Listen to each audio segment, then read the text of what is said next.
Why do we judge? Why do we make judgments? Why do we judge other people? There are 8.2 billion people on this planet. That's twice as many as there were just 40 years ago. Think about that. 8.2 billion people, all walking around with their own thoughts, needs, and beliefs. And there's one immutable fact about all of us. None of us does anything unless we want something. Every second of every day, we want. I want to scratch that itch. I want to find my keys. I want to make this person feel good. I want this person to understand. In the study of acting, what we want is our objective. And that objective comes from what we're reacting to, most often from our past.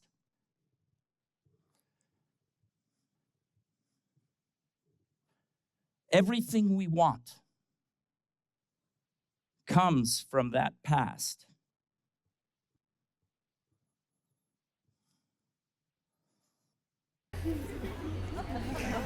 Seriously? Sorry, everybody. I thought we had this worked out. Come on, get it together.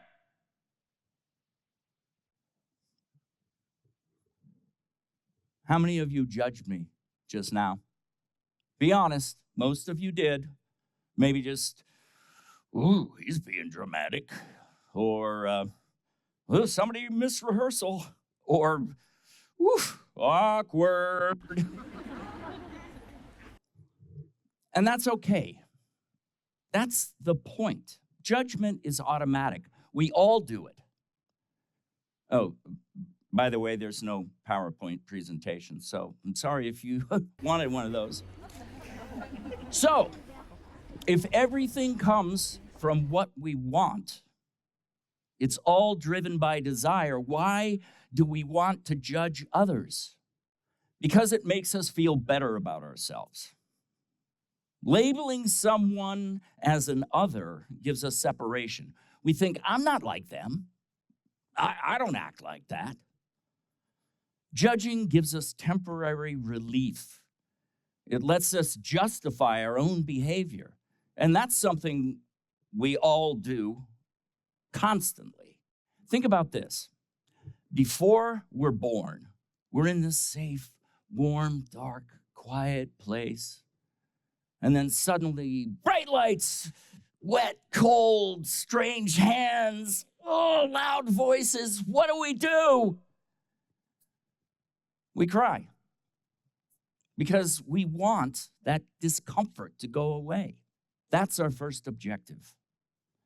And the people around us act on their objectives too because they want to soothe us, but also they want us to stop crying because, let's face it, it's annoying. So they feed us and hold us and rock us. And that's the beginning of how we learn to behave. We start learning what gets us what we want. As we grow, society teaches us rules. What's acceptable, what we should do, how we should act. But remember, there are 8.2 billion of us on this planet, all shaped by different families, cultures, faiths, traumas, and beliefs. We can't possibly all behave the same way. I've spent almost 40 years teaching actors from every walk of life. I've seen every personality and all kinds of behaviors, and I've been judged, and I've done my fair share of judging. But through that process, I found something extraordinary, a connection between acting and a powerful therapy called dialectical behavior therapy. It was developed by Dr. Marsha Linehan for people who have extreme emotional struggles, like borderline personality disorder or suicidal ideation. And the number one principle of that therapy is everyone is doing the best they can. Now, some of you may have judged that statement and pushed back. Wait a minute. Not everyone is doing their best. I mean, there's bad people and lazy people. Okay. But what if those bad, lazy people are doing the best they can based on their life experience? Maybe they're not meeting our standards, but they're still trying in the only way they know how. In acting, one of the first things we teach is never judge your character. You can't play a villain convincingly if you think they're just evil. You have to find the human behind the behavior. We all justify what we do. Every action has a backstory. So, how do we apply this idea to real life? Step one, self-reflection. Understand your biases. Ask yourself, why did I just think that? Why did I think that guy was a jerk? Chances are it has more to do with you than it does with them. Ever seen someone yell at a clerk in a store and thought, God, what a jerk? Now, be honest. How many of you have ever raised your voice to someone? Did you feel justified?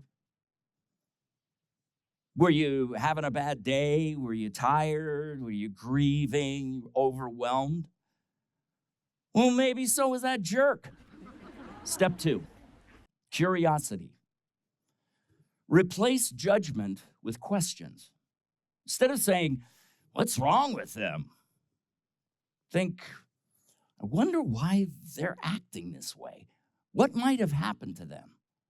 When you're in a conflict situation, ask questions. Repeat what you hear. So, what I hear you saying is, it sounds simple, but it works. Step three, imagination. Imagine what it might be like to live their life. Even the most bigoted people were taught to be that way. Even the most aggressive person probably learned that as a survival skill. No one becomes cruel in a vacuum. Step four, grace and compassion. Practice grace with others, with yourself. Because we're all flawed. We're all struggling.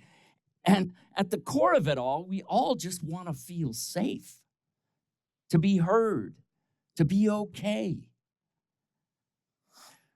If you can imagine even a piece of someone's story, if you can make the effort to see them as more than just a jerk or wrong or bad, you might find yourself letting go of judgment altogether. You might find something surprising. Peace. Peace in how you see others and peace in how you see yourself. Because at the end of the day, judgment separates. But understanding, curiosity, imagination, compassion connects. And that's what we really want, isn't it?